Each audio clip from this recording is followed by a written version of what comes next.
بسم اللہ الرحمن الرحیم۔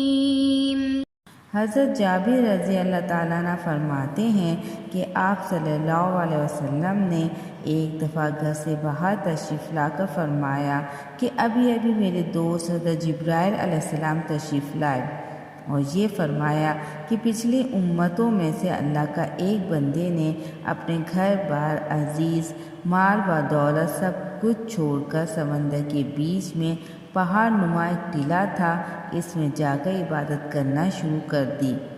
وہ سمندر اتنا وسیع تھا کہ اس ٹیلے کی ہر جانب 4 دوری تک سمندر ہی سمندر تھا۔ وہاں پر کوئی کھانے کی چیز نہیں تھی اور سمندر کا پانی بھی بالکل نمکین تھا۔ اللہ تعالیٰ نے اپنے فضل سے اس میں ایک انار کا درخت اگا دیا اور انگلی کے برابر میٹھے پانی کا ایک چشمہ جاری کر دیا۔ یہ عابد دن رات 24 گھنٹے اپنی عبادت میں گزارتا تھا اور 24 گھنٹے میں انار کا ایک پھل کھا لیا کرتا تھا اور میٹھے پانی کے چشمے سے ایک گلاس پانی نوش فرما لیتا۔ اسی حالت میں 500 سال گزر گئے۔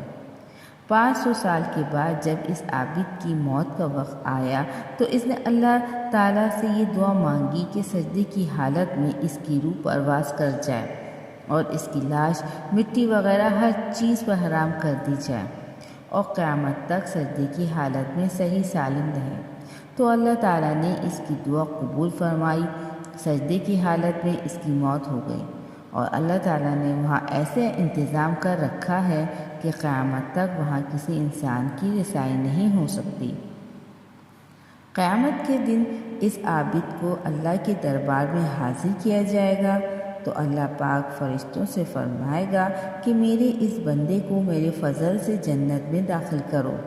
تو وہ عابد کہے گا، اے میرے رب، بلکہ میرے عمل کے بدلے میں جنت میں داخل کر دیجئے، کیونکہ میں نے 500 سال تک ایسی بات کی ہے جس میں کسی قسم کی ریاکاری کا شبہ بھی نہیں تھا۔ تو اللہ پاک پھر فرمائیں گے کہ میری رحمت سے داخل کر دو۔ تو یہ بندہ کہے گا، میرے عمل کے بدلے میں داخل کر دیجئے۔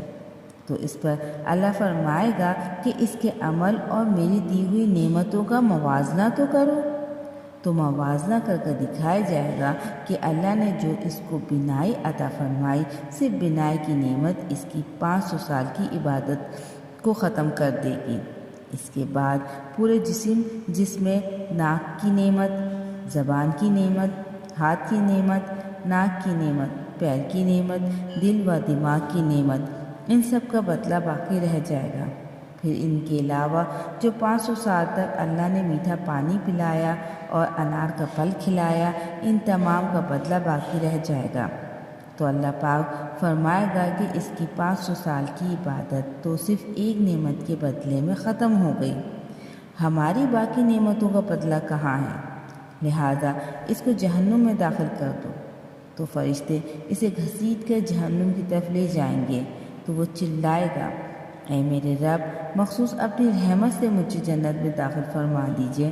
تو اللہ کی طرف سے کہا جائے گا کہ تجھے تو اپنی 500 سال کی عبادت پر بڑا ناز تھا، اب تیری عبادت کہاں چلی گئی؟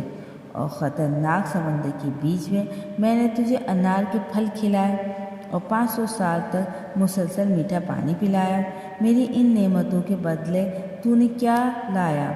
تو وہ کہے گا، اے اللہ، تو اپنی رحمت سے مجھے جنت میں داخل فرما، تیری رحمت کے بغیر کچھ نہیں ہو سکتا۔ پھر آخر میں جب حجت تمام ہو جائے گی تو اللہ تعالیٰ فرمائے گا، میری رحمت و فضل کے ذریعے اس کو جنت میں داخل کر دو۔ تو پھر وہ اللہ کی رحمت ہی کے ذریعے جنت میں داخل ہو سکے گا۔